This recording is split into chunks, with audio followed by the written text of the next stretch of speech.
Madam Deputy Speaker, I beg to move that this House do now adjourn. The question is that this House do now adjourn. Andy Burnham. Thank you, Madam Deputy Speaker, and through you, can I thank Mr Speaker for giving me this opportunity to make what will be my last speech in this House. Shame. I make it on the subject of contaminated blood for a simple reason. Knowing what I know and what I believe to be true, I wouldn't be able to live with myself if I left here without putting it on the official record. I will be honest, it is a speech made with a sense of guilt, in that I believe we are all here, all of us, collectively culpable of failing to act on evidence that is there before us if only we care to look, and by extent from that, failing thousands of our fellow citizens who are the victims of perhaps the greatest untold injustice in the history of this country. I first want to explain the genesis of this speech. Last year, the chair of the all-party group on contaminated blood, my honourable friend, the member for Kingston upon Hull North, who has done absolutely outstanding work on behalf of those who continue to struggle for truth and justice. She invited me to a meeting to discuss where next for the campaign. We'd had the raising of expectations, Madam Deputy Speaker, in the last Parliament, a lot of goodwill on both sides of the House, a sense that people wanted to do something to help. And that continued in the early part of this Parliament, a continued sense building that something was going to be done. But following the raising of expectations, victims now feel that they've been led up to the top of the hill only to be let down once again. Whilst not doubting the sincerity with which it was made, the government's failure to back the apology from the former Prime Minister at his last PMQs with substantial action has left people feeling in the wilderness all over again. To try and find a way forward for them, my honourable friend asked me to speak to the group about whether my experience working on the Hillsborough campaign might provide any insights that would be useful to those still campaigning today after all these years for justice for those who've suffered from contaminated blood. And when I focused on that question, I had something of a penny drop moment, and this was preparing to come and speak to my honourable friend and the group.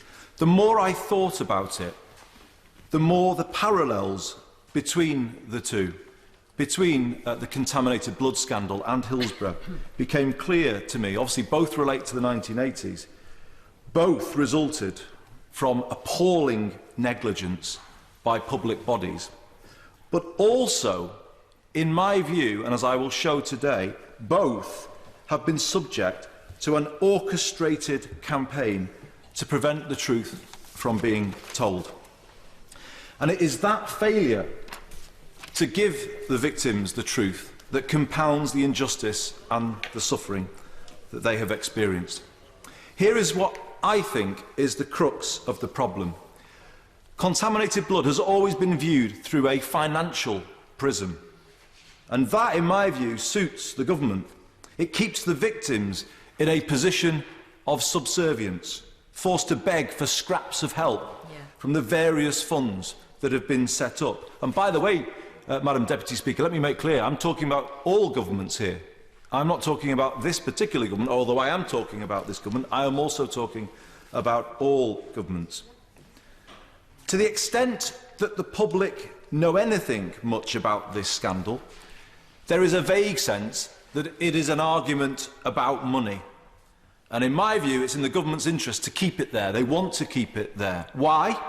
Because just as with Hillsborough, if the great British public knew the real story here, there would be such a wave of support, public support, coming in behind them, that their demands for full and fair compensation simply wouldn't be able to be resisted by the government. That is the experience of Hillsborough. When the truth was told, such was the huge groundswell of popular support that there had to be action. And I believe this is why the government doesn't want the truth to be told, because it knows then it would face little place to go in answering those calls. I have brought this debate to this House tonight, Madam Deputy Speaker, to try and break through that impasse. I want to refocus everybody on giving victims what they have never had, the truth. From what I know, I believe that this scandal amounts to a criminal cover-up on an industrial scale. And tonight I want to present direct evidence to support that claim. There are hundreds of victims of this scandal who can point to evidence of missing pages from their medical notes. Crucial pages missing from their medical notes. Of course, the authorities have an excuse in these cases. They can always say human error. They were lost. Or when we moved offices, the box got lost, got misplaced. And as implausible as that excuse is, they can get away with it, because how can you prove otherwise? But tonight, I want to focus on a small number of specific cases which, in my view, reveal deliberate, provable acts of cover-up. Would my right honourable friend give way? I will give way. I'm very grateful to my right honourable friend, and I would like to pay tribute to his outstanding work around the Hillsborough inquiry and what he achieved there, and obviously there's still more to do. And I'm so grateful on behalf of the APPG that my right honourable friend was willing to share his experiences with us in relation to contaminated blood. But I wanted to raise one specific point with my right honourable friend, which was about the right honourable, the Lord Owen's request for documents that when he was the Health Minister in the 1970s, he was told by officials that they had all been destroyed.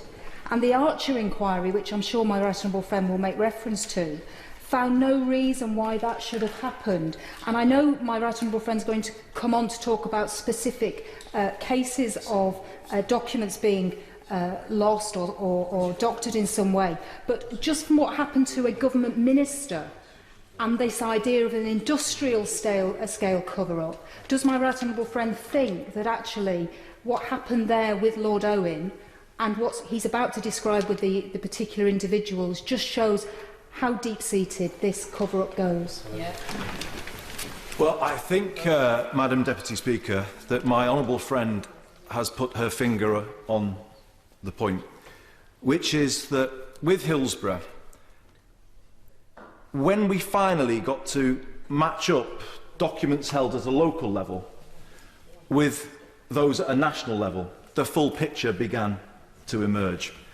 And it is my contention that exactly the same would emerge here, that the direct examples of cover-up that I'm about to give relating to individual cases would then be put together with what we know about documents held at a national level, or indeed not held, which itself implies wrongdoing. It's the putting together of that picture which in the end gives people the truth and allows people to understand how this happened. And I will come on directly to that point later in my speech. I want to focus, Madam Deputy Speaker, on 3 cases. I highlight these cases not because they are the only ones that I have seen or been sent. I do it because I have met or spoken directly to the individuals concerned, have a high degree of confidence in the facts, and also because I believe these cases are representative of many more. So let me start with a first case. A gentleman who doesn't want to be named, who is only named as Stuart, but I do have his full details. I will. Grateful. I think that one of the reasons why this hasn't taken off as a real campaign widely is that victims, understandably, don't want to advertise to those around them what their condition is. And I pay tribute to those who have talked to members of Parliament, even on a confidential basis, so that some of us have some ammunition. Well, I think the right honourable gentleman is absolutely, absolutely correct. There is a stigma related to HIV, hepatitis. People don't want to openly talk about it. And there's another, although I've drawn a parallel with Hillsborough, and he was outstanding in his support for me on that, there is a major difference as well, of course, or many differences, but one very major difference, which is that with Hillsborough, the event happened on a day, and everybody was watching it, and everybody can remember where they were when the pictures came through.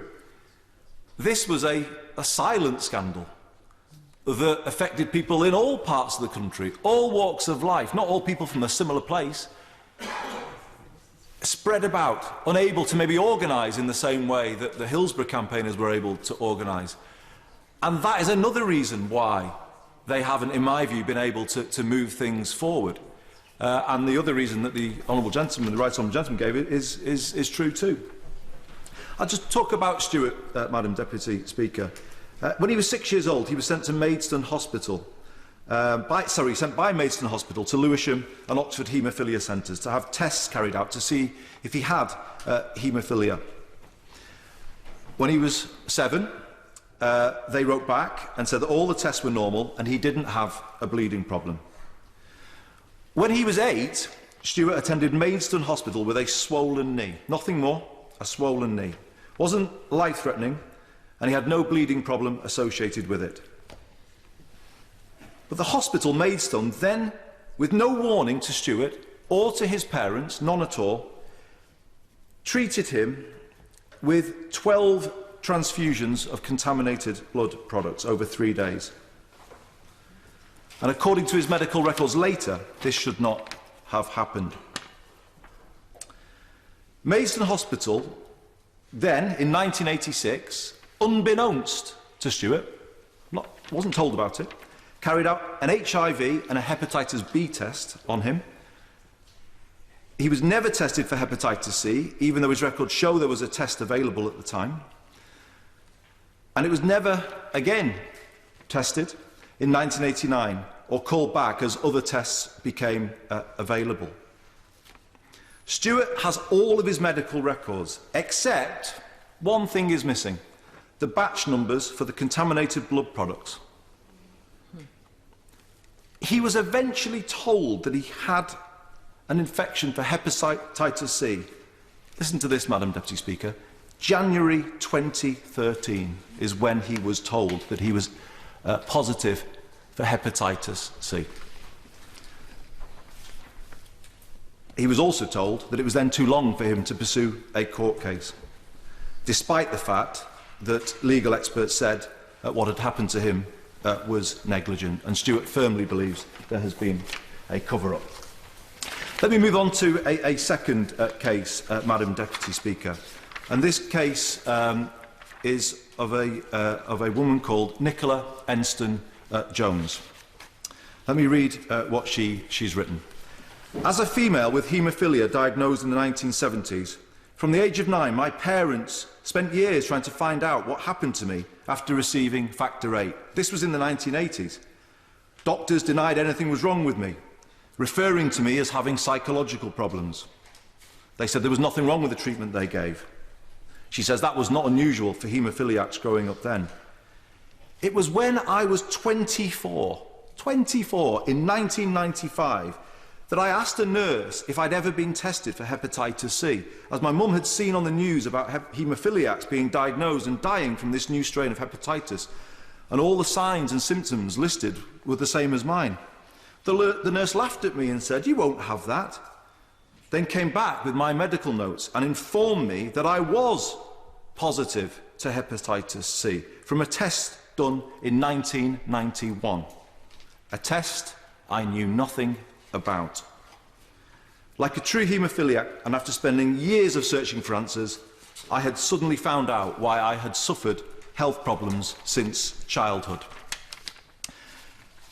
But, Madam Deputy Speaker, it was only later, when Nicola was able to access her medical notes that she found an entry for 1990, which she's drawn to my attention. I have it here in my hand now, which says on the notes, discussed hepatitis C. Nicola's told me directly that never happened. It was never discussed with her in 1990. She found out for the first time in 1995. But this story actually gets quite a lot worse, Madam Deputy Speaker. Let me go on to say what Nicola says. 19 years later, little did I know that I would be at a police station reporting what I believe to be a criminal act and a form of abuse on my own child, with once again doctors performing tests without consent. Another well-known practice that haemophiliacs are sadly used to. I found out in 2013 that my 9-year-old haemophiliac son had been tested for HIV and hepatitis, and no doubt a whole host of other viruses and pathogens, just like I had been when I was younger. Given my daughter has a bleeding disorder too, there is no doubt in my mind she will have been tested. I found this out third-hand by chance in a letter which was from another professional asking if my son needed treatment abroad. The letter stated, this 9-year-old haemophiliac has a factor VIII level of 10% and has been tested for HIV and hepatitis, which he is negative to. She had never been told. She had never given consent for her son to be tested. She says, surely this isn't right in this day and age. In my view, Madam Deputy Speaker, that is a criminal act. To test a child without parents' knowledge. Let me come on to the third case, Madam Deputy Speaker, and this actually, in my view, is the most troubling of them all. It relates to a gentleman called Kenneth David Bullock, Ken Bullock. Ken was a very high-ranking civil engineer who worked around the world. In his later career, he spent time advising what was then called the Overseas Development Agency. He was a haemophiliac, and sadly, Ken died in 1998. A very traumatic death, unfortunately. Let me just read from the letter that his widow, Hazel Bullock, sent to me a few weeks ago. I am so relieved to hear you are still committed to an active inquiry into the contaminated blood tragedy. Between the 15th of November 1983 and the 3rd of December 1983, my husband stopped being a haemophiliac patient who had been infected with non-A, non-B type hepatitis to being a clinical alcoholic. This accusation continued and escalated during the next 15 years, completely unknown to him. He was refused a liver transplant in 1998 and left to die still unaware of these appalling accusations. He did not drink alcohol. Mrs. Bullock has examined her late husband's medical notes in detail, Madam Deputy Speaker, and again, I have them here in my possession today. There's an entry from February 1983. On his notes, acute hepatitis, it says. And then another one from March. Non-A, non-B hepatitis, which he probably obtained from cryoprecipitate, the treatment, the recognised treatment at the time. 1983 again. In view of his exposure to blood products, a diagnosis of non-A, non-B was made. However, it would seem at that point, Madam Deputy Speaker, all mention of blood products was to be stopped, very suddenly. They were never again to be found anywhere in my husband's notes, says Mrs. Bullock. From the 15th of December 1983, all the hospital records refer only to alcoholic damage to the liver. I have in my possession full copies of all the following notes. December 1983. Alcohol could be considered. 1994. Likes a few beers at weekends. 1995. Alcoholic-related hepatic dysfunction. 1995 again. Clinical alcoholism. 1996, chronic high alcohol consumption. 1998, the year that Mr. Bullock died, alcohol cirrhosis. Mrs. Bullock concludes her letter. My husband died on the 3rd of October 1998. At no time during this 15 years should alcohol have been mentioned. My husband's rare and occasional glass of wine was minimal. He never drank beer or spirits. Alcohol was never a part of our lives, and he had his last glass of wine on the 18th of June 1995, my 60th birthday. My husband died completely unaware of these accusations that have shocked family, friends and colleagues alike.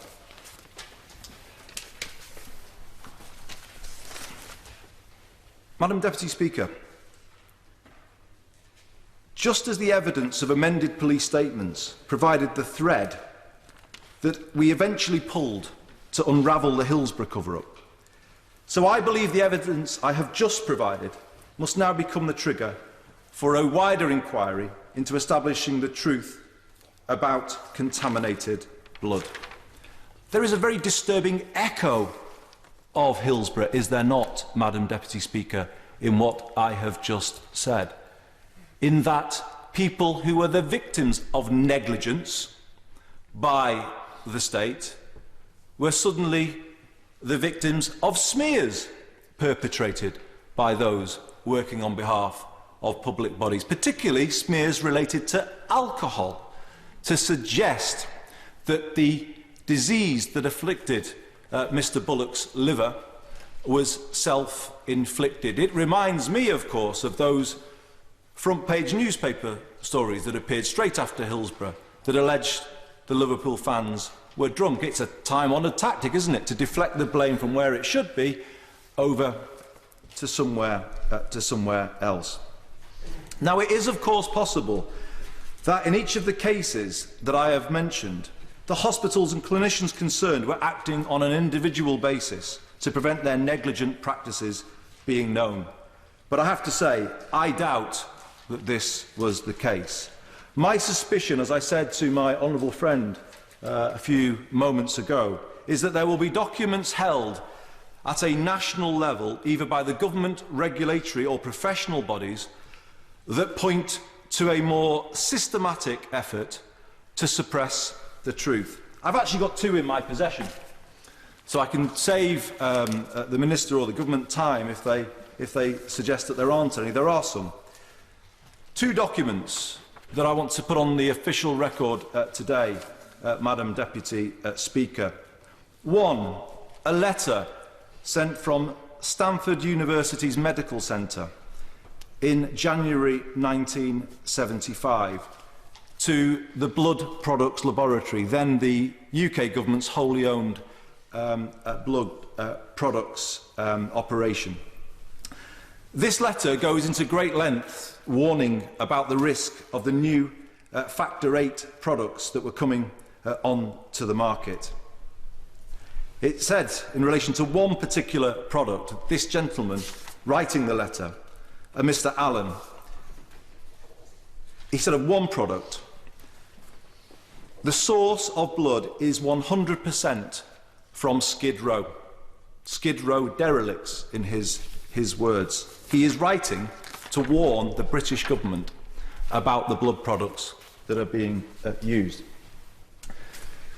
The second document is from the Oxford Haemophilia Centre, sent in January 1982 to all haemophilia centre directors in England.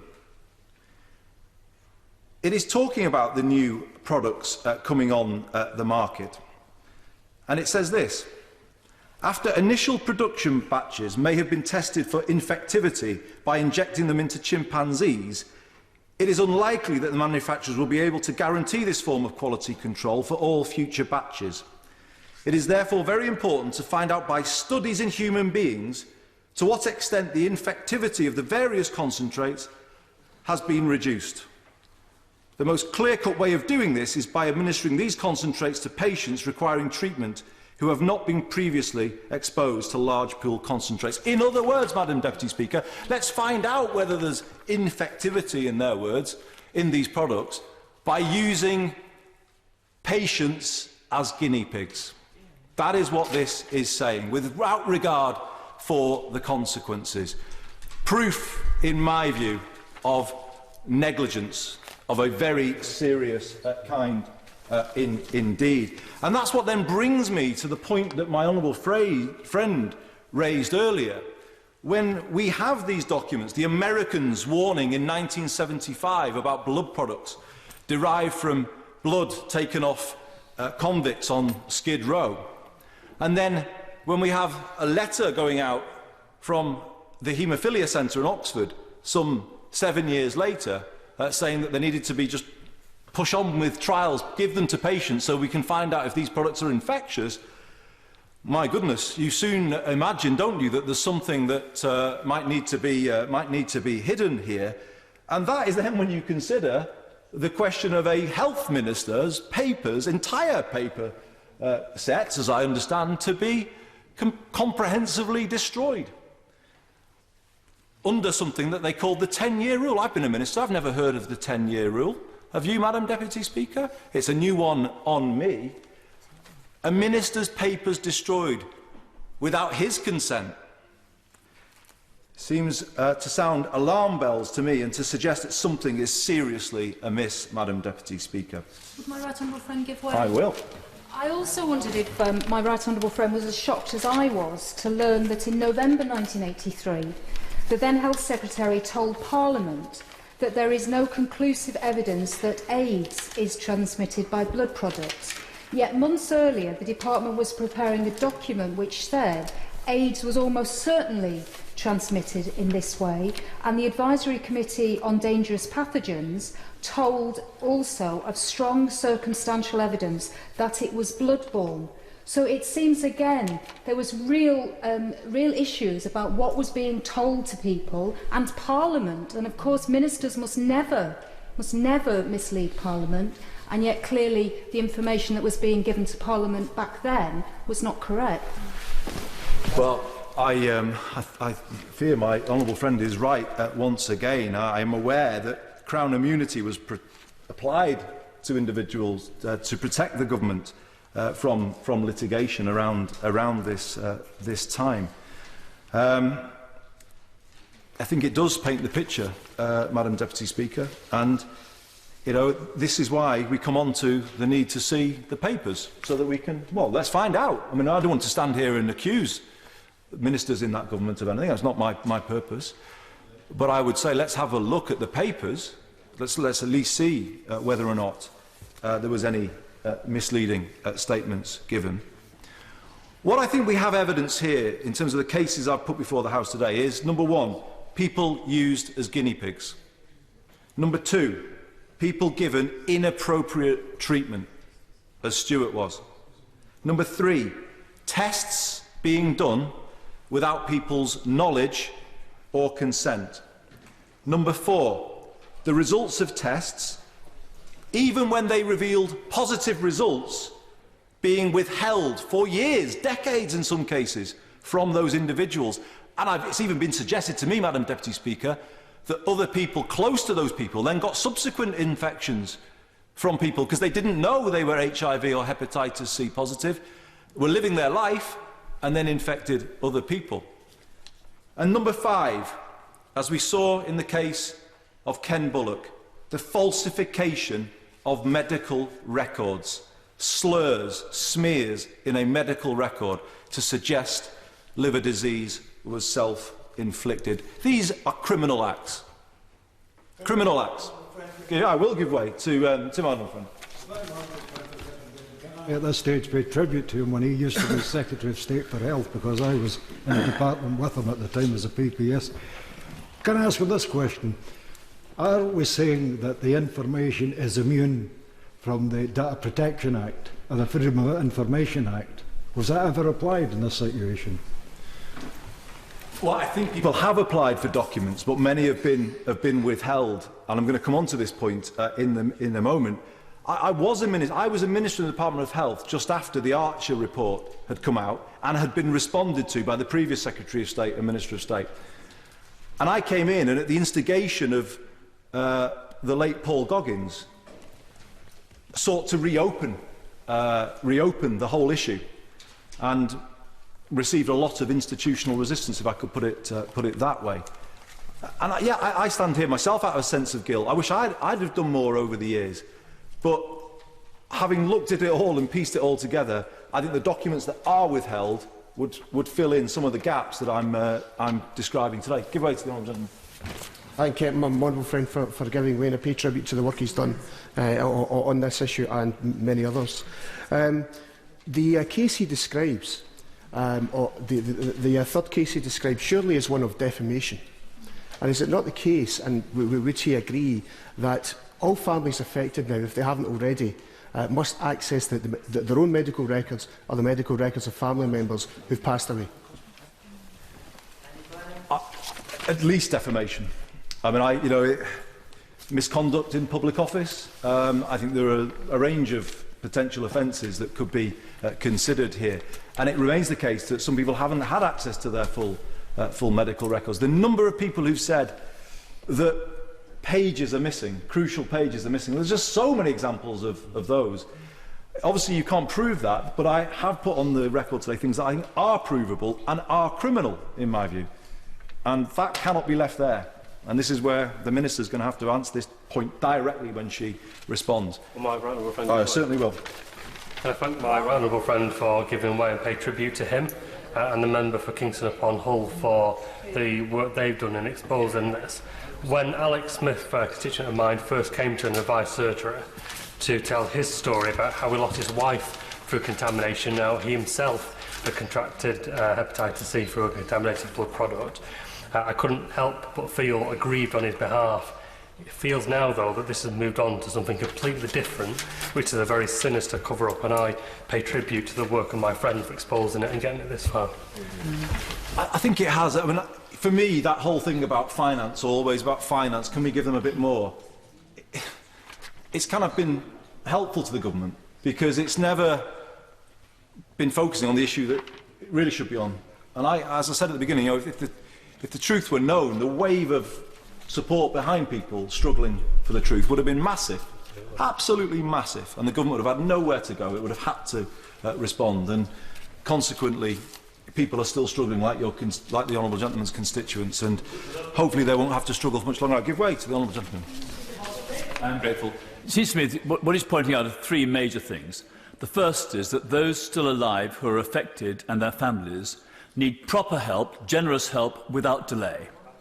The second is to have an inquiry into what went wrong all the way through, especially if people have interfered with the preservation of evidence. Whether people are prosecuted is a separate issue, but actually knowing what happened matters most.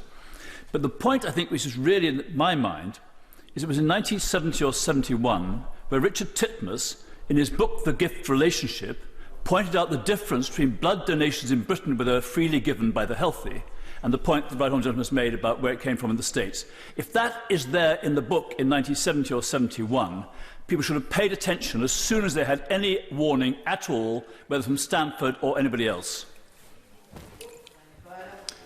That was the direct content of the Stanford letter. I think there was a worry that the NHS was using these products in a completely different context, not understanding the difference between the two systems. That is the Stanford letter. And I don't stand here tonight proclaiming to be an expert on all of the papers. I'm not. What I am doing here is saying what I know to be wrong from the people I've spoken to, and then linking it to those documents to say what I believe to be the case. I may not be right, but I think we need to find out whether I'm right, and that's the point that I will be putting to the government later. I certainly will give way. I thank my friend for giving way, and I wasn't going to intervene, but this point that was made by the right honourable member opposite about treatment being needed and generous treatment is not what the victims of this NHS scandal are. I have a constituent who was infected in this scandal as a child at the Manchester Children's Hospital, and who, when he discovered that his cirrhosis meant if it remained untreated he ran a 25% chance of developing liver cancer, was also told that he would be denied treatment under the NHS, that the treatment he needed to clear the load from his system would cost £100,000, and it was at that point he decided to use his ex gratia payment that he'd been made, and is supposed to be some compensation, not enough but some compensation. He used it to try to clear the virus load out of his system. That's the situation that that people are in, victims are in at the moment, and that's the situation my constituents are in, and it is a disgrace. They should not be fighting and using their own money for their own treatment. It's a total disgrace. You know? Absolutely full, fair compensation now. Don't delay. Do what Ireland have done. Do what other countries do. It now.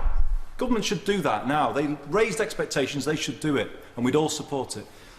But I think, just a will in a moment, Mrs Bullock, who I mentioned, she's reduced to sending begging letters. She had to sell the family home, move away from everything, sending begging letters to the Skipton Fund for a stair lift. She's not well herself now. How can that be right? We're making a woman who's lost everything send begging letters for a stair lift as she tries to cope on her own because her husband is no longer there. And on the points about medical treatment, Mr Bullock, as I understand it, possibly was refused a liver transplant because his notes said he was alcoholic. I mean, it's injustice upon injustice here. It's absolutely scandalous. And I hope the House now is understanding why I couldn't live with myself, as I said at the beginning, if I left this place without telling it directly what I know to be true. Give way to my right honourable friend. I'm very grateful to my right honourable friend. He's making a very powerful case that there was a systematic cover-up. And by joining together the dots in the way that he does, there's a picture which seems to me to be emerging that needs to be examined further. But even if he's wrong, and what actually we're confronted with is systemic administrative and medical failures, the argument for immediate compensation for all those people affected is so powerful that the government do need to look at that urgently and, if possible, say something sensible about it today. Absolutely, I couldn't agree more. It's just downright immoral to make them beg, carry on begging in the way that they've been forced to do. They raise their hopes. They should deliver on the former Prime Minister's promise and do what my right honourable friend has just said. But in terms of the story that's becoming clear, there is a story coming clear, isn't there? Warnings from the United States ignored. A wish to drive on with these new products from the Oxford Haemophilia Centre. We'll just push them out there to find out the results before we really know whether there's infectivity. Problems started to happen, and then possibly there was a kind of wish, oh God, we don't really want, the government might be exposed here to litigation. Let's not have it in the notes of people so that we don't have a story building here about how there's been negligence and people might have a compensation claim. That's the story. That's the story I've got. I don't know what anybody else thinks. And worse, actually, for some people say, well, actually, don't just destroy their notes, falsify their notes. That's the story. That's why we need to find out whether it's true or not. Because, as my view, Madam Deputy Speaker, these are criminal acts. I'll come back to this point again. That didn't just happen by chance. A major injustice has happened here. And when I make this speech tonight, I think of our late great friend Paul Goggins, who I miss every single day and did so much to advance the cause of justice of those who suffered, and of course of his constituents Fred and Eleanor Bates, and the promises that I've made to them to act for them in Paul's name. In a 2013 debate like this, just before he died, Paul made an impassioned call for, quotes, a serious government-backed inquiry with access to all the remaining records and the power to get to the truth of what happened and why. His demand was as undeniable then as it is now, and yet it pains me that, in the 4 years since, this House has not moved it forward at all. If this continues to be the case after what I have said tonight, I am afraid that this Parliament will be complicit in that cover-up.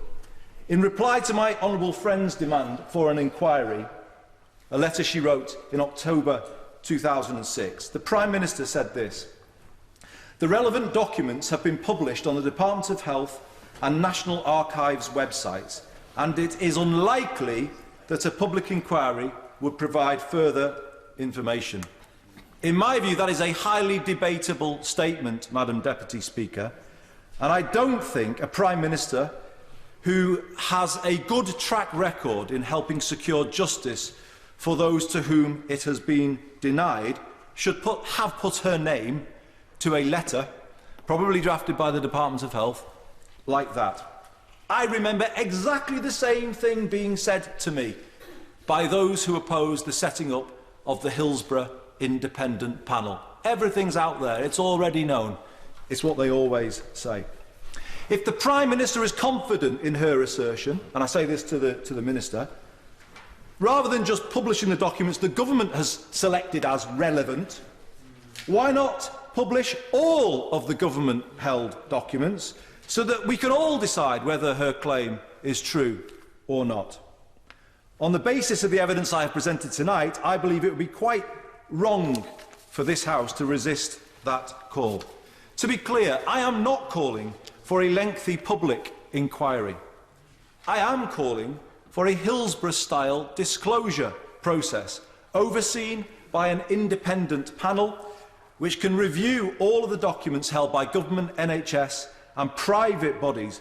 And just as with Hillsborough, this panel process should be able to review documents withheld under secrecy protections, and make the necessary connections between documents held locally and nationally, and then produce a report on the extent to which the disclosure of those documents tells a new story about what has happened here. So tonight I issue a direct challenge, not just to the government actually, but to all parties in this House, including my own front bench and the SNP.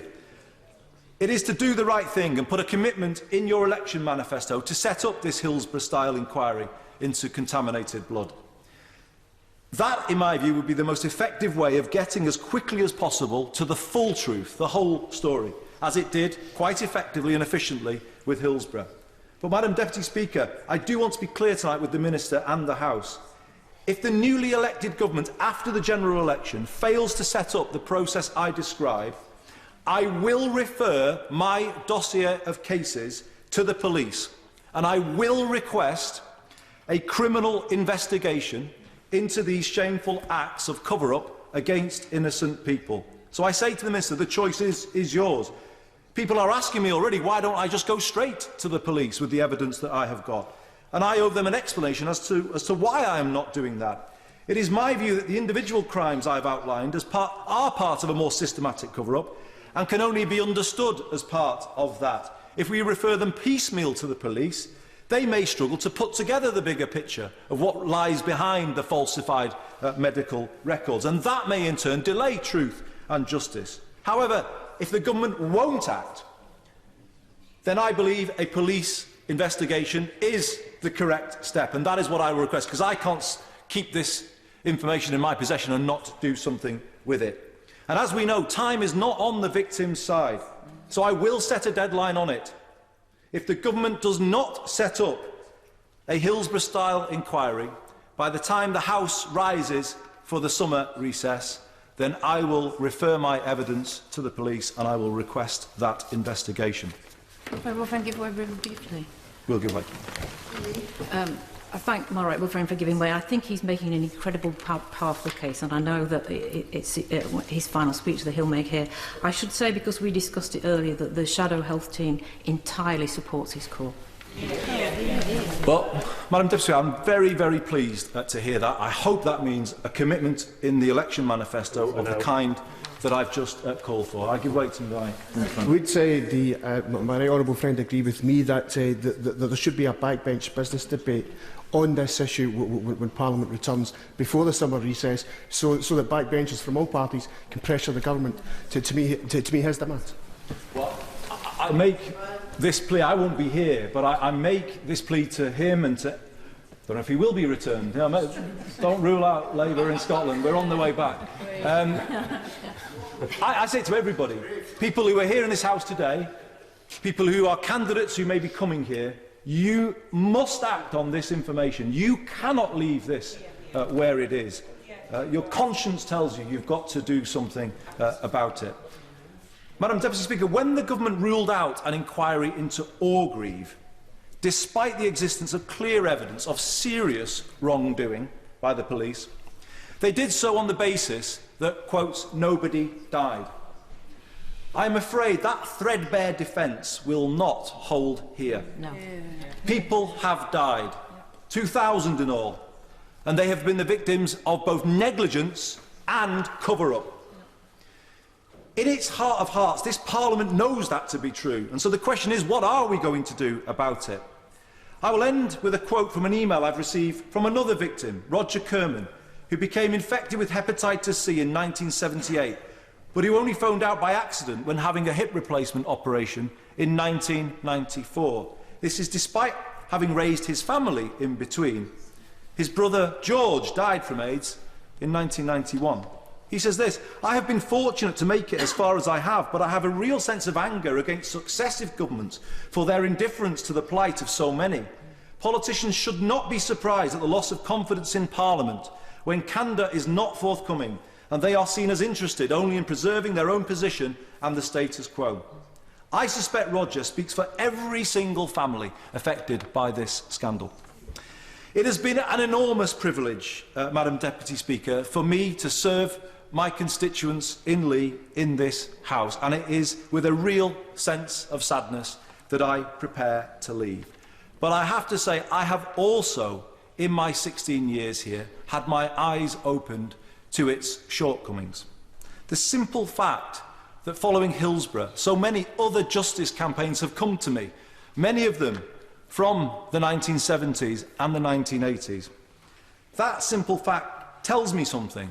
It tells me that this place has not been doing its job properly.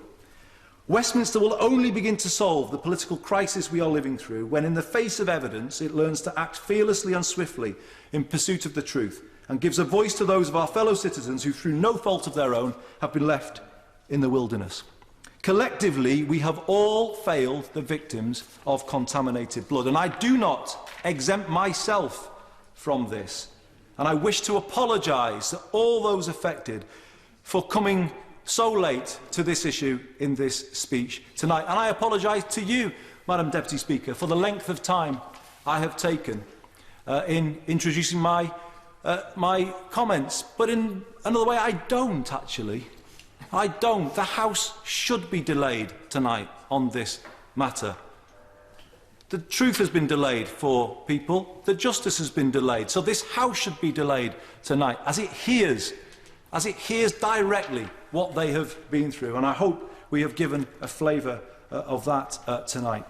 So I say this to members here and those who may come here. It is never too late to do the right thing. Yeah. I think... No, not clapping. Here would be fine. As the Honourable Gentleman concludes his valedictory speech in the House, I'm sure that the whole House will join me in wishing him well. Yeah. Minister Nicola Blackwood. Thank you, Madam Deputy Speaker, and I would like to thank the Right Honourable Member for Lee for securing this debate, his last in the House, on what is a very important issue, not just to him and his constituents, but I know is also important to many other members in this House and to their constituents.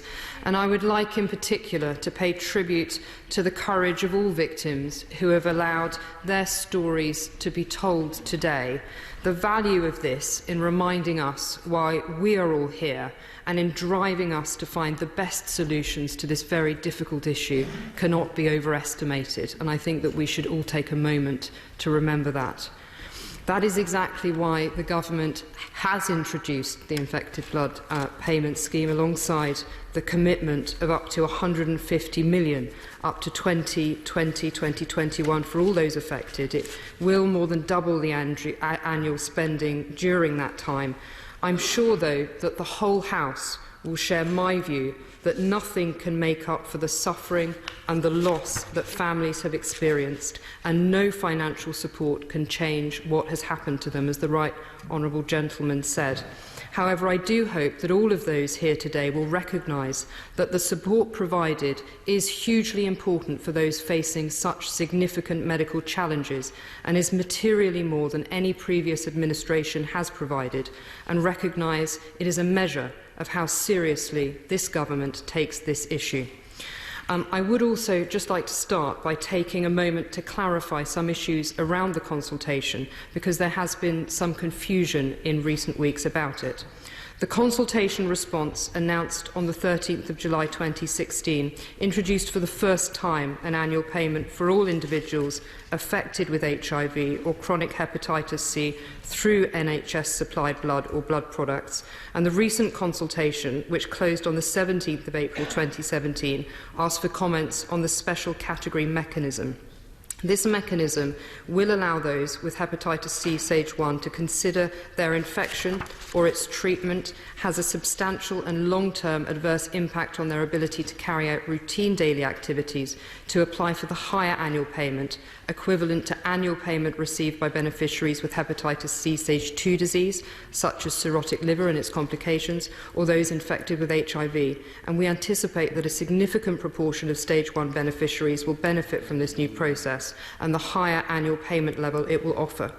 Now, those who are co-infected with HIV and hepatitis C stage 1 will also be eligible to apply through the SCM. Those who are co-infected with HIV and hepatitis C stage 2 already receive the higher annual payments for both infections. The consultation, however, does propose that those payments will not increase in 2018, as had originally been set out in the 2016 consultation response. The recent consultation also included a question on the type of discretionary support they would find most useful, and we remain keen to ensure fairness of support between all beneficiaries based on need and individual circumstances. Now, we have had consultation submissions, but we have to consider those over the PERDA period, and we can't make decisions until after that. I just wanted to make those points before turning to the Right Honourable Gentleman's point about a further inquiry. Now, as he will know from a number of previous debates on this issue, the government has been clear that it does not at this point believe that a further inquiry would be beneficial, because there have been previous inquiries. And I would just like to go into a little discussion about why those inquiries were quite useful. Lord Archer of Sandwell and Lord Penrose have already separately undertaken independent inquiries in the last decade, and neither inquiry found governments of the day to have been at fault, and they did not apportion blame. The Penrose inquiry began in 2009, when he was himself a Health Secretary, and over the course of the inquiry, evidence was taken from nearly 90 days of oral hearings, resulting in over 13,000 pages of transcript, and in addition 200 witness statements and over 120,000 other documents were taken. I'm going to come on to his points in a moment, if he doesn't mind me setting out the context. Okay, if he would like to. Just wanted to intervene at that point to say I accept that there have been 2 inquiries. Penrose commissioned by Scotland. But I don't think it's acceptable for the government to point to Archer. That was not a government-backed inquiry. It did not have access to all of the government papers. So I don't think the Minister can stand there and use that as an excuse to say, well, we don't need an inquiry because of Archer. It was not a government-backed inquiry. That's why I was speaking about Penrose. The final reports from this inquiry I will in a moment. The final report from this inquiry was published as recently as March 2015, and it includes an appendix that lists witnesses and many of the most significant statements and reports that the inquiry considered. And although the Department of Health was not called to provide witnesses to the Penrose inquiry, it did cooperate fully with Lord Penrose's request for documentary evidence, and the departmental evidence that Lord Penrose used is referenced in his final report. Lord Penrose published the report of his public inquiry into infections acquired in Scotland in 25th of March 2015, and nothing was withheld. Now, any redacted documents provided to the inquiry were redacted in line with standard practice to protect personal information and with current freedom of information requirements. I will give way. I don't think it's acceptable to rely on Penrose, who could not compel witnesses to give evidence if they were outside Scotland because of the jurisdictional issues. So it seems to me that there wasn't a complete picture in Penrose either, despite what the Minister's trying to paint, this picture of full disclosure. Correct. Well, of course, that was only part of the picture, because further documents have been disclosed. The Department has published all relevant information that it holds on blood safety in line with the Freedom of Information Act 2000. All papers that are available for the period 1970 to 85, amounting to over 5,500 documents, have been published on the Department of Health website, as the Prime Minister said in her letter to the Right Honourable Gentleman. And in addition, over 200 files of documents covering the period from 1986 to 1995 are available to the public through the National Archive, and papers from more than 30 years ago, of course, are already a matter of public record, and all documents up to 1995 are also available in the National Archive. I will also that we are also aware of 6 documents from those published on the Department's website that are currently being withheld under the Freedom of Information Act on the grounds that they either contain only personal information and nothing relevant to the issue of blood safety, or on the grounds that they hold legally privileged material that still has the potential for future litigation. There are also 206 files containing documents covering the period from 1986 to 1995 that have been published on the National Archives website and are available to the public. We can't provide a figure for the number of individual documents that have been withheld from these files, but if documents have been withheld, the files will hold an indication of this that is visible to the public. So where the files contain only some information that is unsuitable for publication, they will have been redacted in line. Yes, sorry. To the Minister for giving way. My right honourable friend, the member for Lee, made a direct comparison between this and the Hillsborough scandal. The Hillsborough, following Hillsborough, there was the Taylor report, which was done hurriedly, but actually was useful. There was then the Stuart Smith inquiry. There were also, in between all of Coroner's inquests, it wasn't until the process my right honourable friend described, the independent panel, which were able to look, and in this case would be able to look at all of those documents, that the truth finally emerged. The Minister ought to accept that process as being the best way to get at the truth, because she cannot guarantee that everything that has gone on so far has got at the truth. Yeah. Well, the Honourable Gentleman makes a good point, but what I would say is that given the release of government papers that has already taken place, the numerous statements made by ministers in both Houses of Parliament on this issue, it does seem hard to understand how an independent panel would add to current knowledge about how infections happened or the steps taken to deal with this problem. As with the public inquiry, the Government does believe at this point that setting up a panel would detract from the work that we are doing. Let me just go on to the next paragraph, which I think that he will want to hear, would detract from the work that we are doing to support sufferers and their families without providing any tangible benefit. However, I would like to turn to the evidence that the Honourable Member has presented today with a great deal of passion. He will appreciate I have not seen this evidence. This is the first that I have heard of it. I have not had any chance to give it proper consideration. The Honourable Gentleman will also be aware that we are now entering the pre-election period and we are in purdah. So I would like to ask him, please, if he will submit his dossier to the Secretary of State and also to the noble Lord O'Shaughnessy, who is actually the responsible minister for this area. And of course, if he does indeed have evidence of criminality, he should contact the police on those matters. And indeed, I would also ask him to be, to be aware that the Health Secretary has made patient safety, learning from mistakes and transparency a key personal priority for him. And I'm absolutely sure that if his papers hold the concerning matters that he does, he will give them top priority. I do not doubt the sincerity of the Right Honourable Gentleman in raising this issue today. He is a former Health Secretary who knows very well of this issue, as it was live when he was a Health Secretary, and I appreciate his apology to victims today. But I was also asked him to recognise the fact that we are taking action on this issue. We are trying to get it right for victims on an undeniably difficult and complex issue for victims who have waited far too long for action. And I would also ask him to appreciate, to recognise that we are doing this with the best of intentions, even if he disagrees with the way that we are doing it. And in closing now, I would also like to offer him my very best wishes for his future. He has left an undelible mark on British politics, and I'm sure that he will have great success in his future, wherever that may be. Can I briefly speak in this debate and say that the Right Honourable Gentleman, I think, has helped, and the Minister has rightly said that she'll consider what he said and consider the papers he may be able to provide. Can I add to that that I think that there are still a number of victims who have unmet costs? I've got one in my constituency who I'm concerned about.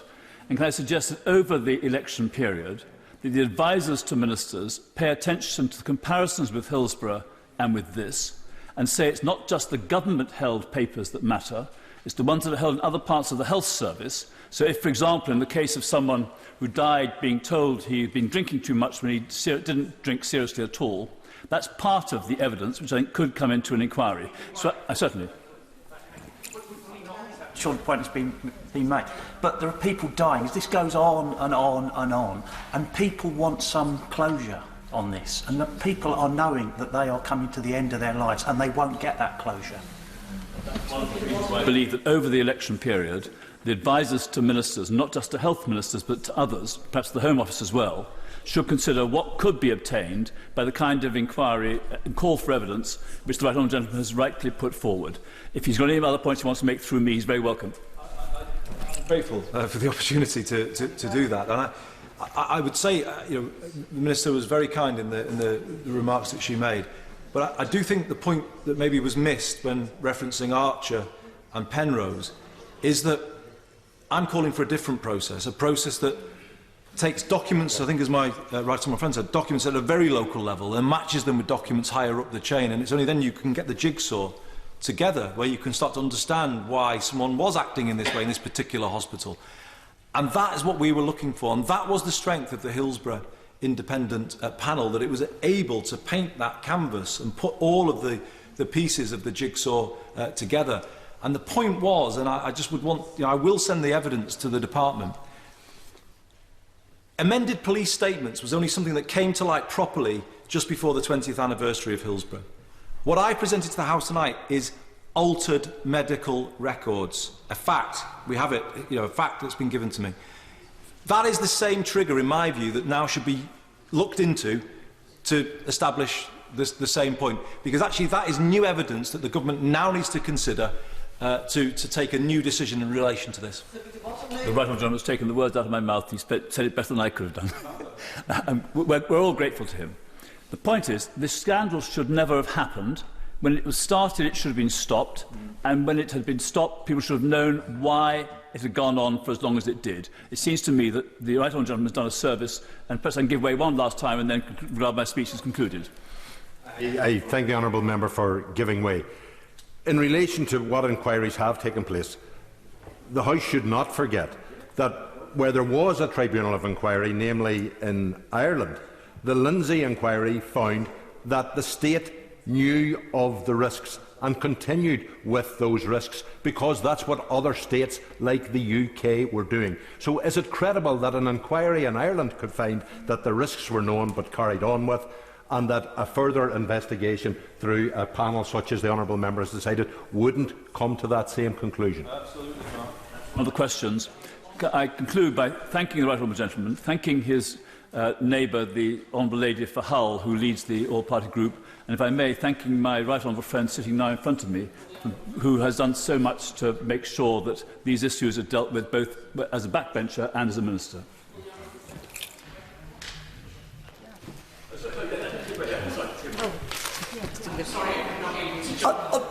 Of course. Dr Philippa Whitford.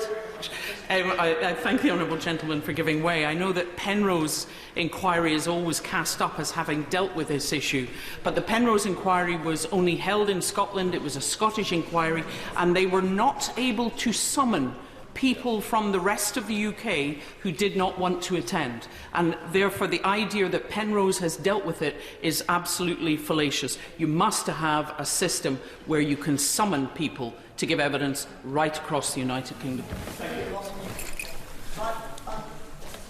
Order. We have a procedural unusual situation here because, of course, there is plenty of time for an adjournment debate when it started as early as this. It's a very serious matter. But members who are now rising to speak gave no indication before the Minister spoke that they wished to speak.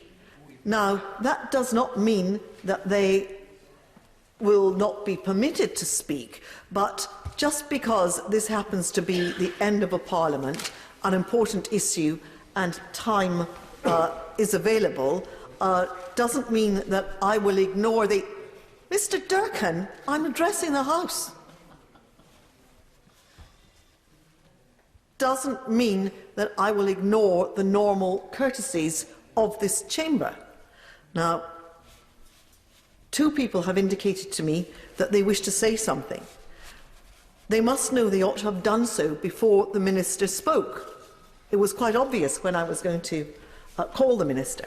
In these unusual circumstances, I will allow the two members who have indicated to me that they wish to speak very briefly now, and I don't expect further interventions. Barbara Keeley.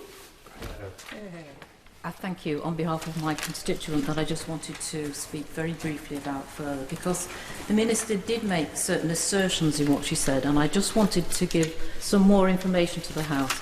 I think the main part of the debate has been about the excellent revelations that my right honourable friend, the member for Lee, has made, and I think those are the key part of it. But I think it does to understand, and we have referred briefly to the situation of people infected, as in many cases, as children, in this scandal of the NHS, and that really we have to keep reflecting on that. They were children. My constituent was a child receiving treatment from the NHS that he needed. I've already talked about my constituent having to pay for his own treatment, having to pay for the drug which he needed to try to clear the hepatitis C virus from his body. But the Minister referred to the consultation and the moves that the ministers have recently made, health ministers have recently made, to reform the system. And I just wanted this minister to know how this had gone down with my constituent, because he tells me that he received a letter summarising the proposed reform of the financial support. For me personally, he says, as someone who has progressed to stage 2 hepatitis, I will be significantly worse off. In real terms, the proposals mean financial support will decrease over time as the annual payment will be no longer index-linked.